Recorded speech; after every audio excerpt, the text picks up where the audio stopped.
Finally today, real-life lessons on poverty. So decision makers and leaders in one community have better ideas on what it might take to address it. Sunup's Curtis Hare takes us to Comanche County. But in order for me to cash this check for you, we're going to have to take care of that loan balance, $225. It's important that we understand that poverty affects all of us. In the annex building at the Comanche County Fairgrounds, a unique experiment is giving elected officials, social service workers, and members of Extension a glimpse into what families with limited resources face every day. The simulation isn't about families living in deep, limited resources, but right at that poverty edge. Simulation gives community leaders, our agency representatives that are helping limited resource families on a daily basis, is to help them experience what those families are actually going through day by day.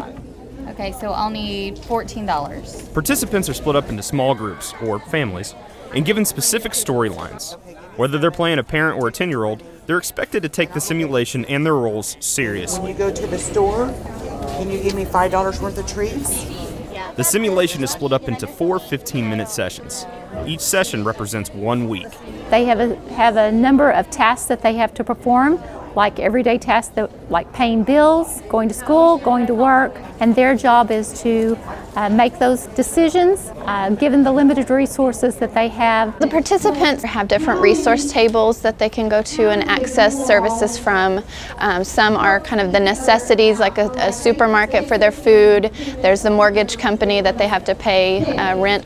Deborah Johnson works as the Poverty Initiatives Coordinator with the Salvation Army in Comanche County. The nonprofit partnered with OSU Extension to put on the simulation, and she says these tasks help break down common stigmas and misconceptions. You know, the phrase "pull yourself up by your bootstraps" or, you know, "why aren't they working harder" comes to mind. It's really all about your resources. So we look in some more rural areas, their resources, even food resources, are so much more limited. There may be a gas station in the neighborhood and a liquor store, so how are they going to provide a nutritious meal for their family? We all make choices with our finances, with our resources, and many times limited resource families are given the choice as to whether or not they buy groceries or they pay their mortgage. And if they choose to feed their families and not pay the mortgage, many times they'll lose their homes. Which are situations participants will face today. This really reinforced that there are real obstacles for our community that is living in poverty still. Playing a 9-year-old autistic child in the simulation, Audrey Howard says there's one constant issue nearly all families dealt with. Honestly, that transportation was the biggest problem that a lot of people had, especially our family too, because one, transportation was costly, and two, it wasn't easy to come by. If you had to go to social services, that took money to be able to get there. If you needed to go to work, again, you had to have money to be able to get to work. According to the Center for Poverty Research, the national poverty rate is 14%. In some Oklahoma counties, the situation is even worse.